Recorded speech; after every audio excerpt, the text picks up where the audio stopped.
오늘 우리에게 주시는 하나님의 말씀은 구약성경 출애굽기 20장 7절입니다. 출애굽기 20장 7절 말씀을 한 절입니다. 우리 한 목소리로 말씀 봉독하겠습니다. 시작. 너는 내 하나님 여호와의 이름을 망령되게 부르지 말라.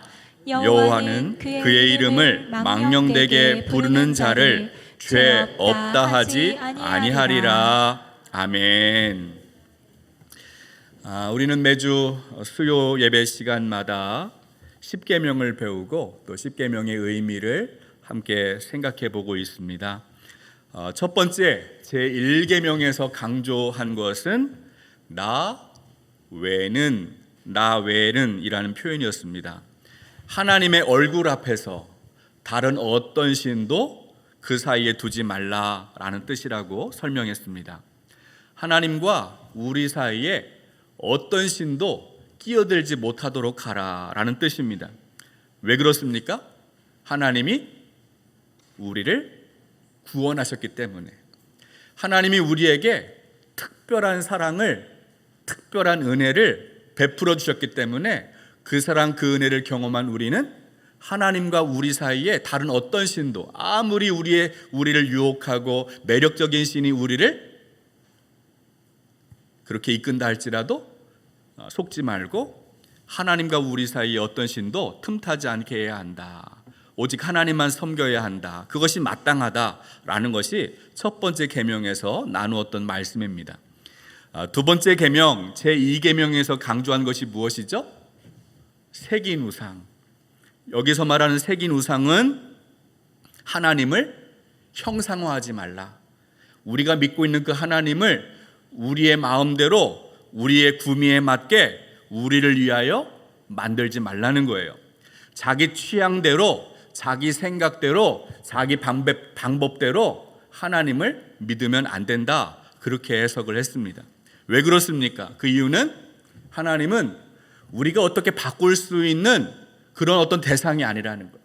하나님은 창조주이시고 우리는 하나님께 지음받은 피조물이에요. 피조물인 인간이 창조주인 하나님을 제멋대로 조작할 수가 없어요. 조종할 수가 없다라고 말씀을 드렸습니다. 오늘은 제3계명을 한번 살펴보려고 하는데요. 방금 읽은 말씀, 출애굽기 20장 7절의 말씀을 보면 너는 내 하나님 여호와의 이름을 망령되게 부르지 말라 이렇게 말씀합니다. 여기에서 망령되게라는 표현을 사전적으로 찾아보면 늙거나 정신이 흐려서 언행이 비정상적인 상태, 그것을 망령되다 이렇게 말합니다. 그런데 이 단어를 히브리어에서 찾아보면 두 가지 의미로 번역되거나 해석이 되었습니다. 첫 번째는 거짓으로라는 단어로 번역이 되었고, 다른 하나는 헛되이라는 단어로 번역이 되었습니다. 먼저 출애굽기 23장 1절을 보면 이 단어가 거짓으로라는 뜻으로 사용이 되어서 번역이 되었는데, 우리 한번 이 말씀 같이 읽어볼까요? 너는 거짓된 풍설을 퍼뜨리지 말며 악인과 연합하여 위증하는 증인이 되지 말며. 여기 보면은 거짓된 이렇게 번역된 단어가 바로 오늘 본문에 나오는 망령되이라는 단어와 동일한 단어가 쓰였어요. 어떤 본문에서는 망령되게, 그리고 이 본문에서는 거짓된, 이렇게 다르게 사용이 되고 있어요.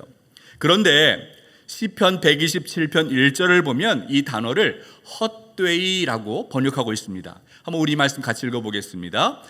여호와께서 집을 세우지 아니하시면 세우는 자의 수고가 헛되며 여호와께서 성을 지키지 아니하시면 파수꾼에 깨어 있음이 헛되도다. 여기 보면 문자적으로 헛되며 헛되다라고 번역한 이 단어가 바로 앞에서 보았던 망령되게라는 단어와 똑같습니다.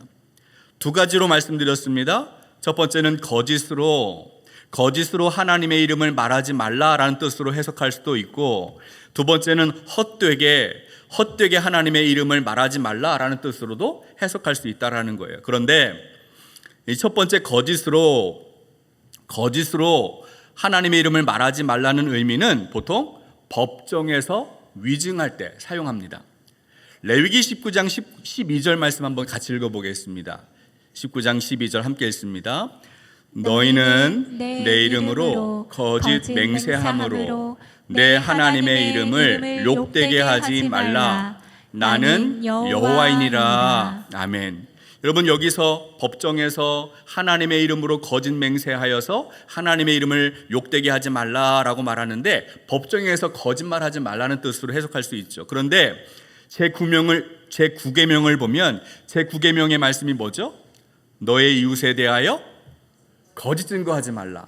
이 동일하게 비슷한 의미로 해석이 될 수 있기 때문에 오늘 여기 3계명에서는 거짓 맹세를 금지하는 것보다는 두 번째 의미로 하나님의 이름을 헛되게 부르지 말라라는 뜻으로 이해하는 것이 더 맞겠다 생각이 됩니다.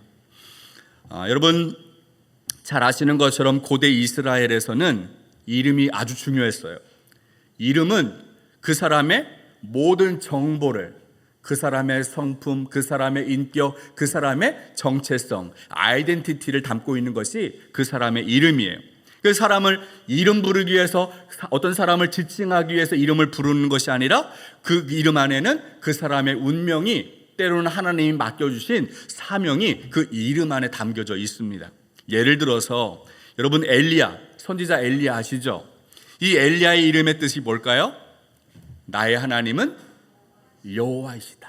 이것이 바로 엘리야의 이름에 담고 있는 이름이에요. 여러분 엘리야가 어떻게 살았어요?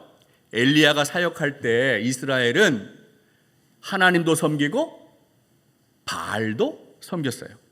하나님께 예배하면서 돌아서서 바알신을 숭배하면서 성공과 번영을, 풍요를 위하여 바알신에게 엎드렸습니다.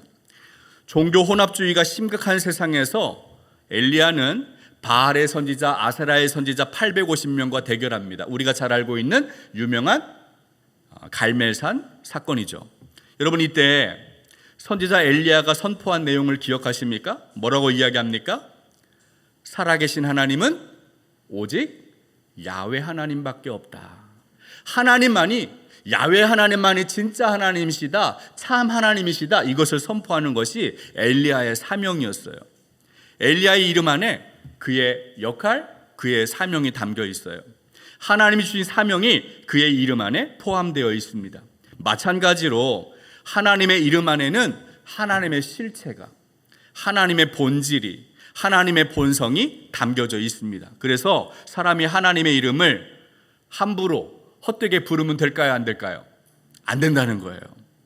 만약에 사람이 하나님의 이름을 함부로 남용하면 그것은 사람이 하나님을 자기 마음대로 조작하고 이용하려는 악한 태도라는 거예요.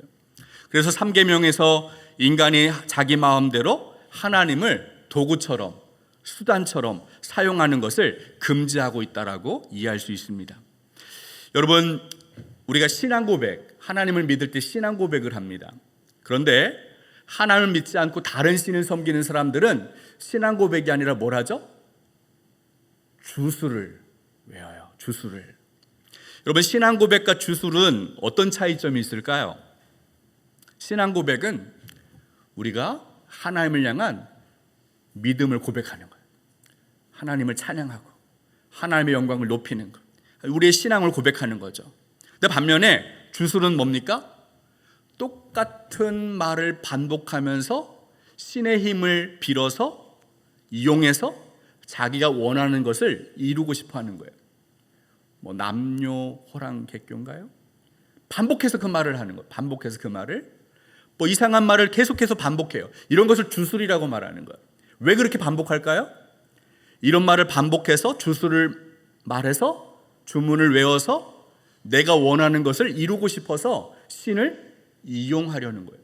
신의 이름을 도용해서 자기가 원하는 꿈을, 자기가 원하는 것을 성취하려는 것, 바로 그것이 주술이에요. 여러분, 신앙이 타락하고 오염되면 하나님을 함부로 망령되게 일컫고 헛되게 불러서 자기가 원하는 것을, 자기가 꿈꾸는 것을 성취하려는 주술로, 신앙 고백이 아니라 주술로 바뀌게 되는 거예요. 하나님의 섭리, 나를 향하신 하나님의 계획이 이루어지도록 내가 그 말씀 앞에 깨어지고 하나님 다스려져서 그분 앞에 복종하는 것이 아니라 반대로 내가 하나님의 이름을 이용해서 하나님을 어떻게 내가 조작해서 하나님의 힘으로 내 인생을 어떻게 해보려는 반대 현상이 일어나게 되는 것, 그것이 바로 신앙이 아니라 주술 행위라고 말할 수 있어요. 여러분, 그러면 우리가 참된 믿음을 가지려면 어떻게 해야 될까요? 말씀 앞에 나의 욕심을 내려놓고 하나님의 뜻을 따르고 하나님만을 섬겨야겠죠. 내가 하나님을 이용하는 것이 아니라 하나님의 뜻에 내가 굴복하는 것이 바로 신앙이에요. 하나님의 이름을 그래서 우리는 합당하게 불러야 합니다. 하나님은 자신의 이름을 직접 우리에게 알려주셨는데 그 이름이 여호와입니다. 하나님이 이름을 알려주시는 이유가 뭘까요? 왜 하나님이 우리에게 여호와 하나님을 부르라, 너는 나에게 부르짖어라 이렇게 말씀할까요? 그 이유가 뭐예요? 하나님을 찬양하라는 거예요. 하나님께 영광 돌리라는 거예요. 하나님은 찬양과 영광의 대상이시지 다른 어떤 목적으로 이용하기 위하여 하나님을 함부로 헛되이 불러서는 안 되는 것입니다. 여러분, 우리가 살고 있는 세상에서도 다른 사람의 이름을 몰래 사용하면 범죄 행위가 돼요. 여러분, 만약에 어떤 사람이 나의 뜻과 상관없이 은행에 가서 집문서 집을 계약하고 집을 사고 파는데 내 이름을 안 쓰고 내 이름 나한테 허락도 안 받고 도장도 빌려가고 도장도 몰래 훔쳐가고 내 이름도 훔쳐가서 거기에 사인하고 쓰면 어떻게 되는 거예요? 감옥 가죠. 범죄잖아요, 범죄. 명의 도용, 죄가 됩니다. 하물며 사람이 하나님의 이름을 하나님의 뜻과 상관없이 하나님의 의도와 상관없이 함부로 남용하고 사용한다면 당연히 그것은 죄가 된다고 오늘 제3계명은 말씀합니다. 여러분, 어떤 사람들은 말끝마다 하나님의 뜻이다, 하나님의 이름을 들먹입니다. 최근에 극우화된 기독교, 세상으로부터 비난을 많이 받아요. 여러분, 그 사람들이 이렇게 어디 거리에 뛰어나가서 막 데모하고 하면서 외치는 게 뭐예요? 자신의 행위를 정당화하잖아요. 하나님의 뜻이라고 말하잖아요.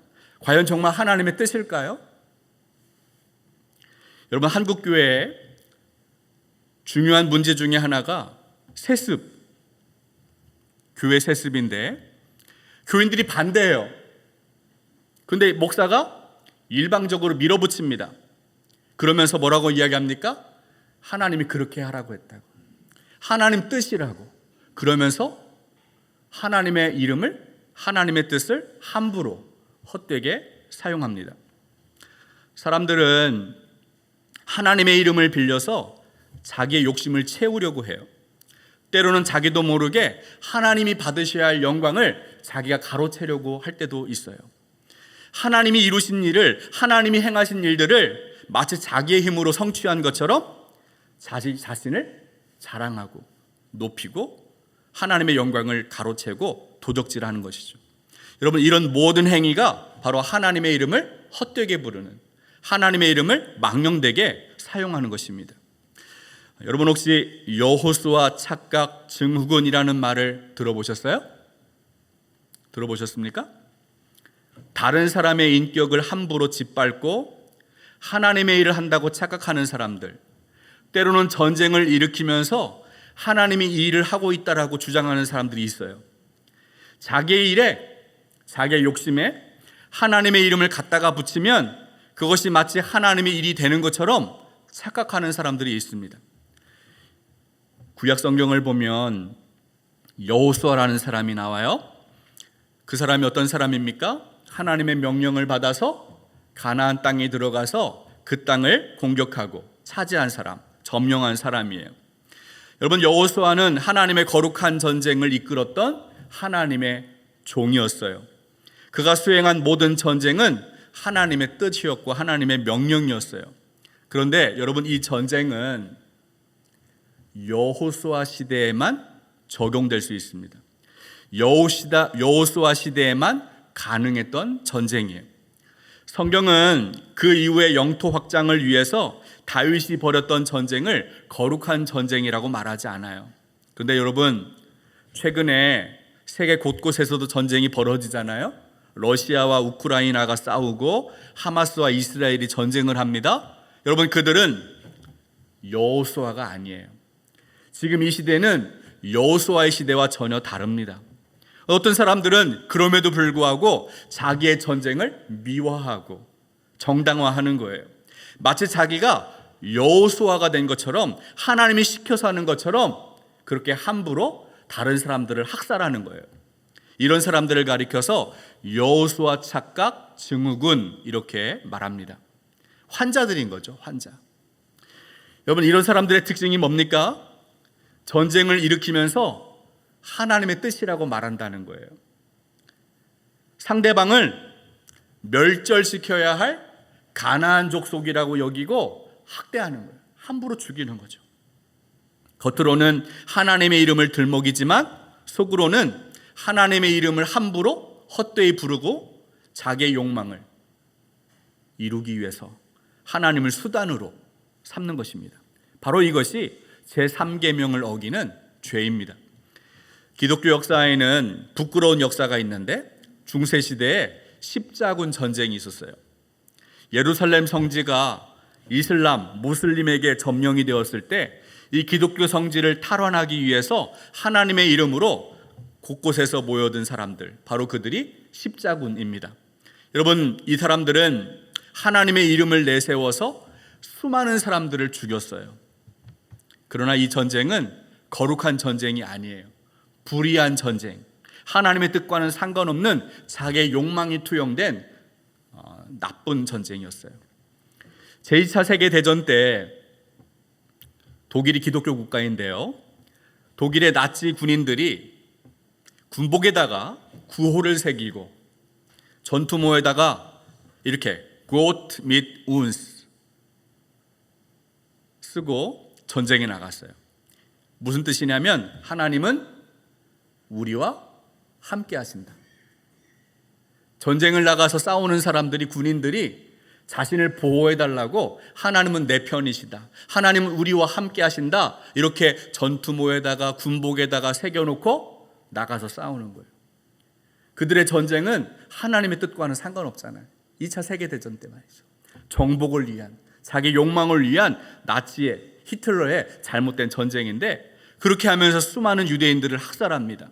이것이 바로 하나님의 이름을 망령되게 부르는, 함부로 사용하는 잘못된 예입니다. 하나님이 자기 이름을 가르쳐 주시는 목적은 우리를 구원하시기 위해서예요. 하나님의 이름을 내세워서 인간의 삶을 파괴하고 짓밟는 모든 행위는 하나님의 이름을 망령되게 부르는 것, 하나님을 헛되게 부르는 것과 같아요. 우리 마태복음 7장 21절 말씀 읽어보겠습니다. 함께 읽겠습니다.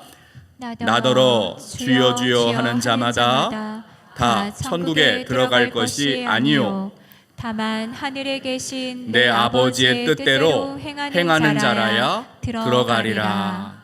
여러분, 많은 사람들이 주님의 이름을 부릅니다. 주님, 내가 주님의 이름으로 선지자 노릇했습니다. 내가 주님의 이름으로 귀신을 쫓아냈습니다. 내가 주님의 이름으로 많은 능력을 행하였습니다. 그런데 주님은 그들을 도무지 모른다라고 말씀합니다. 여러분, 왜 그럴까요? 그 모든 행위가 하나님의 뜻과 상관없다면, 내 아버지 뜻대로 행하는 자가 아니라면 그 모든 하나님의 이름을 사용한다는 것은 망령되게 하나님을 부르는 것이기 때문에 그렇습니다.